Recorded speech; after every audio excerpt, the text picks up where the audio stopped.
Salut les traders, j'espère que vous allez bien. C'est Sylvain Marche, je vous retrouve comme chaque jour du lundi au vendredi pour la crypto capsule dans laquelle je décortique le marché crypto pour vous donner des idées actionnables et concrètes pour mieux trader et mieux investir dans les crypto-monnaies.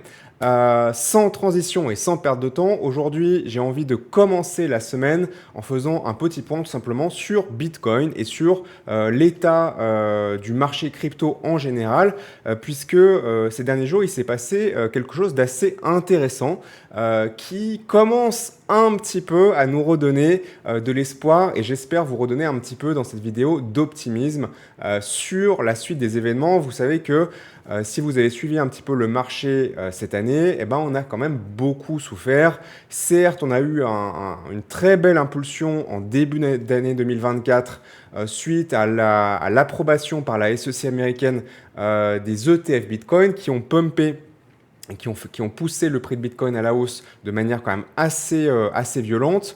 Malheureusement, ça a été d'assez courte durée. Et depuis, grosso modo, mars, donc ça fait maintenant 7 mois, eh bien, le Bitcoin ne va nulle part. Il est même plutôt en baisse et il a un comportement de prix qui est extrêmement erratique et imprévisible. Et c'est surtout ça, en fait, le problème. Qu'un actif monte ou descend, c'est pas foncièrement un problème en soi, ça peut être parfaitement normal, ça peut être sain, et c'est pas non plus quelque chose forcément de problématique quand on cherche tout simplement à extraire de la valeur d'un marché. Le problème, c'est pas que ça monte ou que ça descende, le problème, c'est quand le comportement de prix, il est imprévisible, il est, comme je vous disais, erratique, et par conséquent, c'est très difficile de se positionner dessus. Parce que dans un marché qui baisse, on se dit, ah bah oui, mais un marché baissier, bah, c'est pas bien, c'est mauvais, on va pas gagner d'argent, on va en perdre. Mais en réalité, s'il baisse de manière relativement régulière, prévisible, et qu'on peut arriver à identifier ce qui est en train de se passer, eh ben, ça peut être de très belles opportunités, soit pour tout simplement pouvoir racheter à un prix plus bas ultérieurement, soit pour éventuellement shorter le marché. Mais là, ce qui s'est passé, c'est on était à la fois dans une absence de tendance et beaucoup de faux départs, aussi bien à la hausse, à la baisse, dans toute cette zone, dans tous ces 7 mois ici. Si j'étais un peu méchant, je dirais que ça ressemble à une espèce d'énorme préservatif. Là, c'est absolument dégueulasse dans tous les sens du terme. Ce qu'on appelle cette PA, cette price action, action du prix sur le Bitcoin, voilà, ces derniers mois.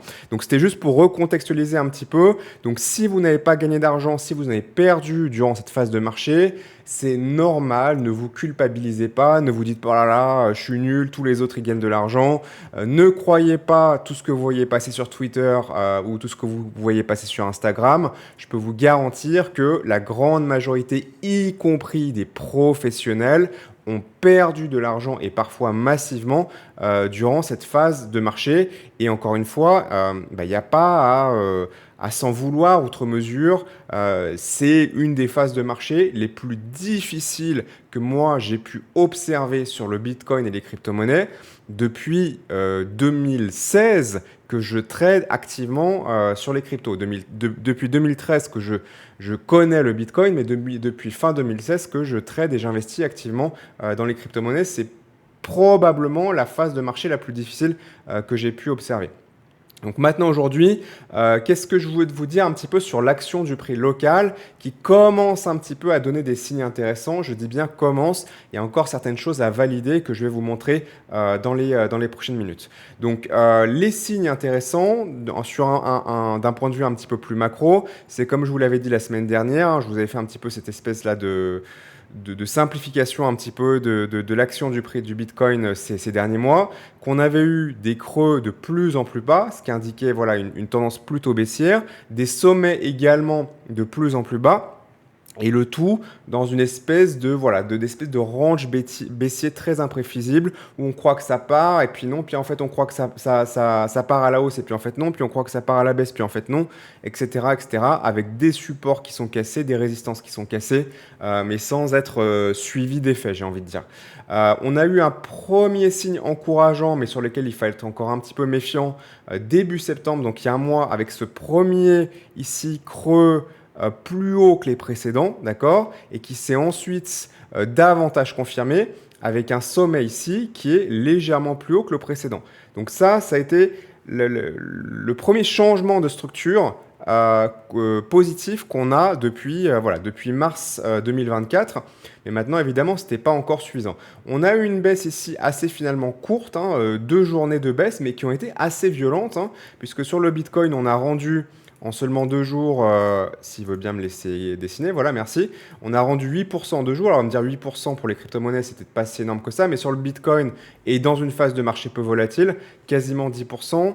Sur 2 jours, ça pique un petit peu, et d'autant que sur les altcoins, eh ben, ce 10%, c'était, voilà, bah, si je prends vraiment du point haut au point le plus bas, c'était quasiment 20%. Donc c'est toujours évidemment amplifié sur les altcoins. Et puis ça, c'est l'indice altcoin général. Mais après, si vous prenez certaines cryptos en particulier, ça a été parfois jusqu'à moins 50% en 2 jours sur certaines alts personnellement que je suivais. Donc ça commence à faire mal, et ça peut déclencher des stops, ça peut générer des sorties de position pour un certain nombre, pour une cohorte pas forcément négligeable de traders sur ces zones-là. Donc ce qui est intéressant maintenant, c'est que là, on a une tentative, je dis bien une tentative, de deuxième creux plus haut que le précédent. Donc on avait eu le premier ici, un deuxième ici, qui n'est pas encore validé, mais qui est en train de rebondir, et qui est en train de rebondir. On est sur le graphique en journalier ici sur Bitcoin, sur ici la moyenne mobile 50 simple, qui est représentée ici en bleu, et vous avez ici la moyenne mobile 200 simples qu'on voit en rose ici, qui sont voilà, moi mes 2 moyennes mobiles de référence que j'utilise pour trader depuis presque 20 ans. Voilà, donc ça commence à pas dater d'hier. Donc là, maintenant, quels sont pour moi les 2 éléments principaux à valider pour qu'on commence à vraiment retrouver de l'optimisme, et que on ait peut-être, je dis bien peut-être, de nouveau du sans frais, de l'argent frais qui viennent s'injecter dans les crypto-monnaies pour driver ce mouvement sur les prochains mois, pour que ça attire des nouveaux capitaux. Pour l'instant, il y a du cash qui dort, il y a des capitaux qui ne sont pas investis, mais qui ne sont même pas sur les exchanges, hein, qui sont encore dans des comptes bancaires, etc., et qui sont potentiellement en attente de déploiement. Et ces gens-là, je ne dis pas que c'est un plan de trade, hein, ce que je suis en train de vous donner. Je dis juste que ces gens-là, qu'est-ce qui raisonnablement pourrait attendre pour recommencer à avoir suffisamment, entre guillemets, confiance, d'accord? Je ne dis pas qu'il faut acheter sur ce niveau-là. Mais ce qu'ils attendent, à mon avis, c'est... alors, ultimement, le déclencheur final, ce sera évidemment l'ATH, hein, le plus haut historique qu'on a ici à 73 000. Là, quand on va casser ça, parce que c'est quand, hein, c'est pas un si, hein, c'est absolument, absolument certain, quand on va casser ça, là, je pense que ça va être le top départ d'un très très gros rallye sur les cryptos. Est-ce que ce sera le dernier de ce cycle? Je ne sais pas, mais en tout cas, ce sera le top départ d'un probablement un rallye massif, peut-être le plus gros rallye depuis le début de ce bull run qui a démarré, je le rappelle, début 2023, donc il y a un petit peu plus d'un an et demi. Avant ça, en termes de signes encourageants qui pourraient nous laisser penser qu'on commence à avoir une probabilité plus élevée, qu'on a justement à aller chercher cette résistance à l'ATH, il y a 2 choses plus locales. La première, ce serait de clôturer au-dessus de la moyenne mobile 200. Donc peut-être que ça va avoir lieu aujourd'hui ou dans les prochains jours, ou peut-être que ça va échouer contre cette moyenne mobile 200 et repartir à la baisse. Dans ce cas-là, ça voudrait dire que il va falloir continuer d'être patient, continuer de résister, essayer de rendre le moins de gains possible, même si malheureusement c'est rarement possible de pas rendre de gains du tout, à moins que vous disiez ok, moi je sors complètement, j'attends que la situation se clarifie clairement pour revenir. Le problème de ça, c'est que potentiellement vous pouvez attendre peut-être que le marché soit tellement reparti que vous rendiez énormément de gains potentiels sur la future tendance haussière. Donc il faut essayer de trouver un compromis entre les deux. Donc ça, c'est quelque chose que je veux suivre avec attention, moi, cette semaine. C'est si on arrive à bien valider au-dessus de cette moyenne mobile 200.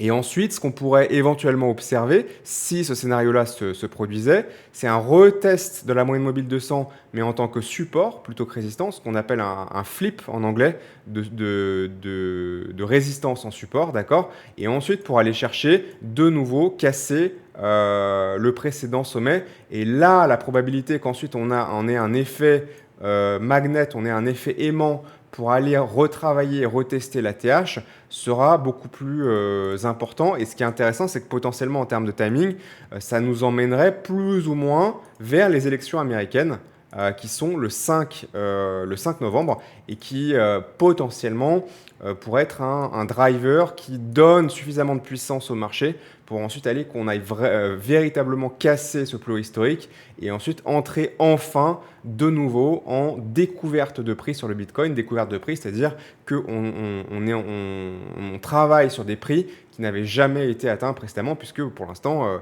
si on travaille au-delà de 73 000, au-delà de 73 000, on ne l'a jamais été, donc ça va être ce qu'on appelle de la découverte de prix. Une première target après ça, même si là je projette un petit peu plus loin, je pense que ça pourrait être un petit peu avant les 100 000. Alors tout le monde va voir les 100 000, les 100 000. Évidemment, comme tout le monde voit les 100 000, ça va corriger avant. J'annonce. Hein. Voilà. Il va y avoir ce qu'on appelle du front run en anglais, c'est-à-dire que il y a des market makers ou des investisseurs qui vont vouloir anticiper ça, se dire ouh là là, tout le monde va prendre son profit à 100 000, donc moi je vais vendre à 95. Mais comme tout le monde va se dire ah bah je vais vendre à 95 parce que tout le monde va vendre à 100 000, et bah peut-être qu'en fait ça va se retourner à 93 quoi. Vous voyez ce que je veux dire? Donc c'est pour ça que c'est une zone qui va être intéressant à regarder. Donc là je l'avais mis à 95, mais je dirais que la zone de danger, je vais le descendre un petit peu, la zone de danger va commencer à arriver vers les 90 000. Attention, je ne suis pas en train de dire que 90 000 ou 100 000, c'est le haut de marché de ce cycle-là. Je dis juste que les marchés montent en escalier, donc ça veut dire que, enfin même pas en escalier, parce qu'escalier ça voudrait dire que ça monte, puis ça stabilise, ça monte, stabilise. Les marchés montent en vagues successibles, donc ça monte, puis ça redescend un peu moins, ça monte, puis ça redescend un peu moins, etc. Dans les phases évidemment haussières. Et ça peut se voir à tous les niveaux de zoom, que ce soit sur des durées de 100 ans, ou des durées de quelques minutes. C'est ce qu'on appelle les fractales, hein, mais je ne vais pas développer ça aujourd'hui. Mais d'ailleurs, c'est des choses que je développe dans mes formations de trading qui sont accessibles sur Strategy. Voilà grosso modo un petit peu quelle est ma grille de lecture voilà, pour démarrer cette semaine et les prochains jours, voire les prochaines semaines. Évidemment, ce n'est qu'une grille de lecture, c'est un scénario parmi d'autres.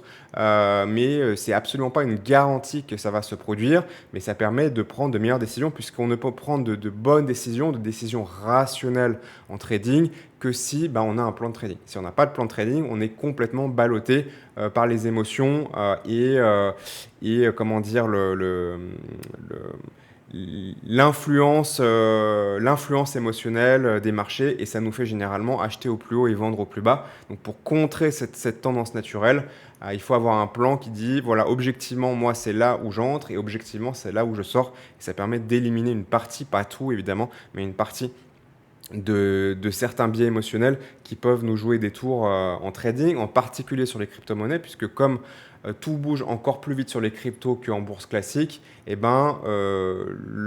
l'augmentation de l'amplitude de prix induit aussi une augmentation de l'amplitude des émotions. C'est intéressant, c'est proportionnel.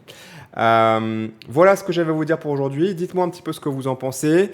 Si jamais ça venait à échouer la résistance de la moyenne mobile 200 ou éventuellement contre le plus haut local, peut-être que voilà, on serait encore reparti pour un peu plus de range, un petit peu plus d'incertitude. Donc soyez prudents, protégez votre capital. C'est le plus important. Essayez de perdre le moins de capital possible dans cette phase merdique. Je suis convaincu qu'on va en arriver au bout. Je ne peux pas vous dire exactement quand. Tous les signes pointent qu'on y est prochainement. Donc préparez-vous accordément. Rejoignez-nous sur Strategy pour pouvoir trader, investir avec toute la communauté et apprendre, avoir du suivi, avoir des coachings et bien d'autres choses. Sachant que maintenant on a un Discord. Ce Discord a un certain nombre de canaux qui sont gratuits. Donc vous pouvez nous rejoindre gratuitement et commencer à profiter de certains de nos services. Et puis après, si vous voulez aller plus loin, évidemment, qu'on a une offre payante qui a beaucoup de valeur ajoutée et vous pourrez le constater par vous-même en allant venir échanger avec la communauté Strategy. Voilà, je vous dis à demain et comme toujours, bon vent et bon trade. Salut, bye.